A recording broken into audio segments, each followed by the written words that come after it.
Jaa, että mikä on meikäläisen salaisuus? No, sitähän pitäisi kysyä oikeastaan teiltä. Mutta jos mun pitää tähän jotain sanoa, niin kyllä se on tää meikäläisen laulu, ääni ja karisma, jolla mennään. Vai oisko se toi sun leppoisa olemus, mikä vetoaa naisiin? Joo. No tehän sen tiedätte. Haluaisit sä ottaa valokuva vai? Joo. Jenni, tuu säkin kuvaan. Enhän mä oo mikään julkis enää. Ei, tuu nyt vaan. Sähän oot entinen miss keittiö. Niin no, silloin sitä poseerattiin täyspäiväisesti. Ja kuulostaa tutulta. Niin ei se misseys vaan tää poseeraus. Oi. Koitahan pärjätä. Joo, tällaisessa seurassa. Oi. Eiköhän se onnistu.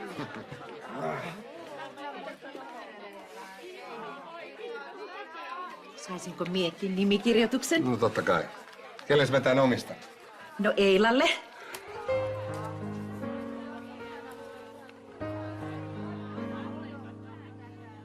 Ei voi olla totta. Ai sinä muistat minut vielä? Totta kai. Kuinka mä voisin unohtaa?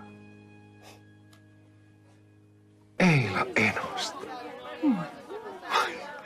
Sitä on ainakin 30 vuotta. Ja risat päällä. Elää ala laskee. Mie nimittäin haluan muistaa, kuin vanha mie on. Hei, mehän ollaan ihmisiä parhaassa iässä. Vaikka susta sitä ei kyllä päällepäin huomaa, samalla tavalla kuin meikäläisestä. Mitä vielä, kuule. Mie tunnistin sinut heti, kun myö näin teidän video. Ai jaa. Sä oot tullut tänne fanitapaamiseen. Mie on ollut Osmo Duon ihailija alusta saakka. Jaa. Enkä mie taida olla ainoa. No. Olis mukava jutella, sitten kun tää ulina on ohi. Sopii mainiosti. Mie yövyn täällä ja toiseksi minulla ei ole mitään sovittuja menoja illakskaan. Eila, nyt on. Joo, anteeksi kun te joudutte odottamaan. Tää Eila on minun vanha Heila.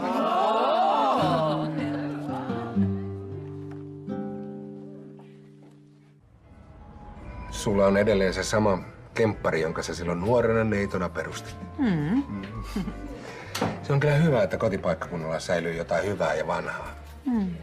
Mie lähtis Pohjois-Karjalasta, kuule pois, vaikka minulla maksettais. Ja on sielläkin eläväistä, varsinkin kesäaikaa. Se oli kuin eilinen päivä, kun sä perustit sen liikkeen. Ja pelkäsit, että tuleekohan yhtään asiakasta. Ja siihen tulit äitisleipomien sultsinojen ja horsmakimpun kanssa. Ei ne kukaan, mä kuitenkin poimin ihan itse.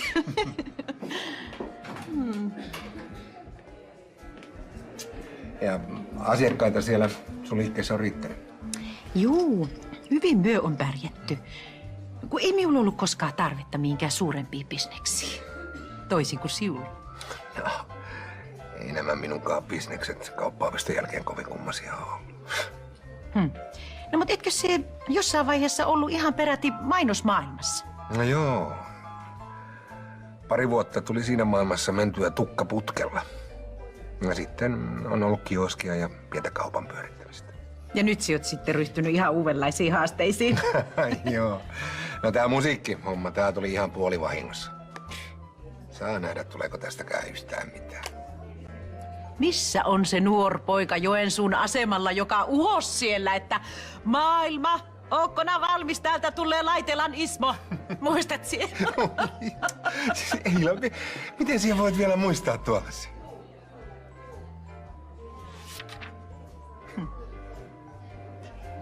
Ens rakkaus. Se ei unehu koskaan.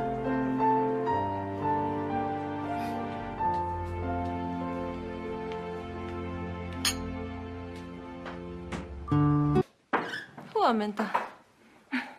Mihin aikaan sä toki tullut kotiin? Mä en ollenkaan herännyt. Iltaan se vähän venähti. Ja sä nukuit niin autuaasti, että mä en millään raskinut herättää sua. Kiitos, hei. Hyvää ruokahalua. Et sä itse jää seuraksi? Mä ehdin jo syödä. Ja mulla on vielä asioita toimitettavana. No Mutta ei se ole onnistunut fanitapaaminen, kun olet aamusta heti noin hyvällä tuulella. No joo, kyllähän siinä nimmareita sai kirjoitella. On se vaan ihmeellistä, miten moni tykkää meidän musiikista. No, ehkä ne vähän tykkää teistäkin. No se nyt vaan kuuluu asiaan. Se on sellaista fanittamista. No hyvähän se vaan, että olette suosittuja. Kunhan sun ei nyt joka ilta tarvitse viihdyttää niitä naisia. Ai, eilen sattui muuten yksi jännä tapaus. Mä törmäsin yhteen vanhaan tuttuun Eilaan. Se on mun vanha tuttu sieltä kotipuolesta. Eila? Ettei vaan olisi joku vanha Heila? Ei. Siinä oli sellainen teini-ihastus. Ja olihan meidän vaihdettava kuulumisia. Kerran ollaan lapsuuden tuttuja. Joo, totta kai. Joo, Eila ja mua tämä maailma on kohdellut hienosti. Eilalla on hyvä mies ja elämä mallillaan. Ja mulla on sut. Liisa, mä oon tosi pahoillani, että se eilinen keskeytyi. Mä lupaan korvata sen sulle. Syödään se illallinen joskus myöhemmin.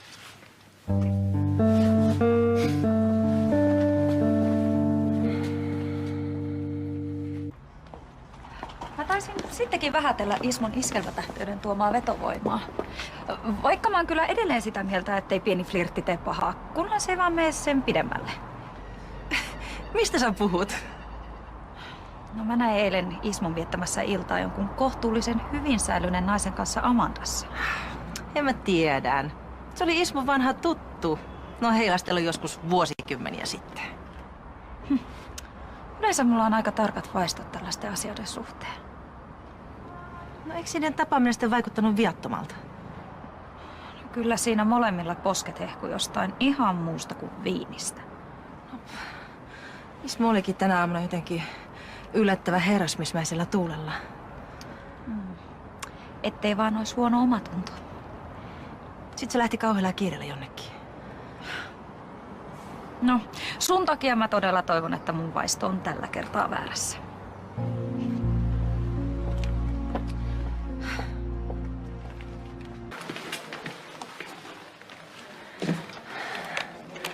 Onkohan tää nyt viisasta?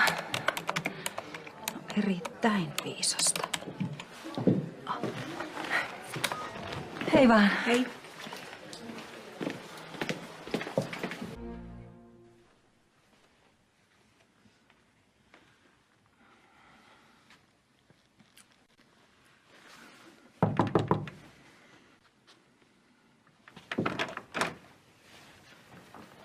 Niin? Anteeksi häiriö. Mun nimi on Liisa Salo. Aha. Tää kuulostaa nyt varmaan vähän hassulta, mutta Liisa.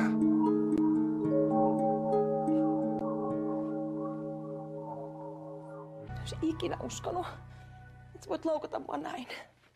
Liisa. Liisa! Liisa! Liisa, odota! Liisa, hei! Sä oot käsittänyt ihan väärin. Eila on avannut hierontapalvelunsa vastikään ja se tarvis kai kaninia. No, kanini kuvastaakin sua oikein hyvin. Tai sika. Miten niin? Jos teidän tää kohtaaminen oli kerran ihan viaton, niin miksi et sä voinut kertoa mulle siitä? No koska tää koko idea tuli ihan yhtäkkiä. Ja milloinkohan tarkalleen ottaen? Nyt tänä aamuna. Aiko sä lähdit hoitamaan asioita? Jätit mut yksin syömään aamupalaa. Sä väität, että sä et anna kenenkään uhata meidän suhdetta. Mutta välittömästi oot selälläs, kun joku pikkasenkaan rapsuttaa. Ei, tuo ei pidä paikkaansa. Mähän peruin sen fanitapaamisen. Ja pidit sen sijaan privaattishow. Ainakin tää osoittaa sen, että sulle ei yhden naisen rakkaus riitä. Mihin sä nyt meet? Mulla jäi hieronta kesken. Turha odotella.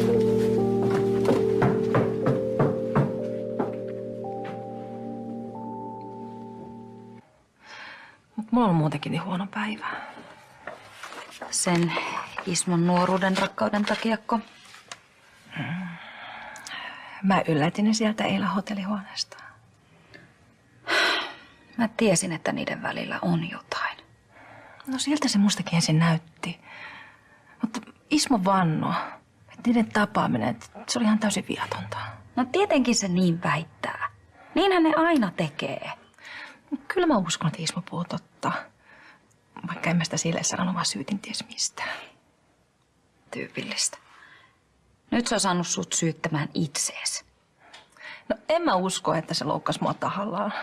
Mä itse vaan olin niin äkkipikainen.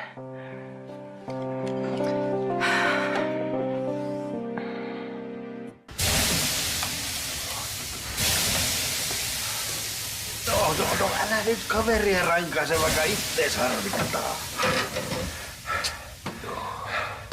Mua turhauttaa vaan se, kun nainen ei usko rehellistä puhetta. Mustasukkaisuus on usein osoitus vastapuolen omasta epävarmuudesta. Mä en oo ainakaan antanut Liisalle yhtään syytä olla epähuolinen. No entäs se Eila? Eila ja ei. No kai sitä nyt vanhan tuttavan kanssa saa kuulumisia vaihtaa. Joo, no ei mulla ole yhtään epäilystä siitä, etteikö sun tapaamisessa Eilan kanssa olisi ollut täysin vilpitön. Mua vaan harmittaa se, että Liisa itse on vedättänyt mua mennen tulle. Ja nyt se syyttää mua ihan syyttä suotta. No joo, mutta kyllä se varmasti pian huomaa tehneensä vääriä johtopäätöksiä. Mä todellakin toivon niin.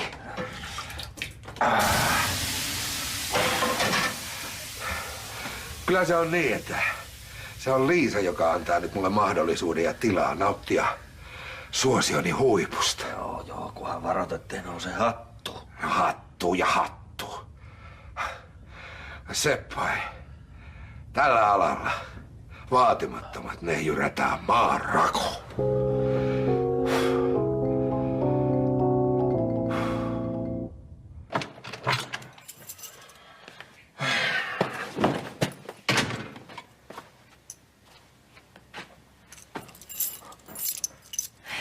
Maistuisiko viini vai olut?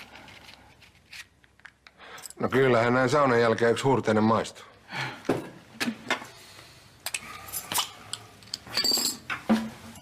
Mistäs nyt tulee? No mä ajattelin, että voitais vähän juhlia. Juhlia? Niin kuin mitä? No sovintoa. Mä toivoinkin, että sä itse tajuaisit, kuinka paljon yli sä oikein ammuit.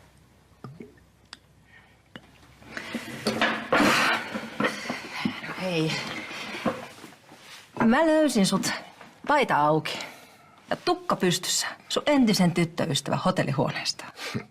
Ja kuten sä oikein hyvin tiedät, niin mun ja Eilan välillä ei tapahtunut mitään köyrimistä.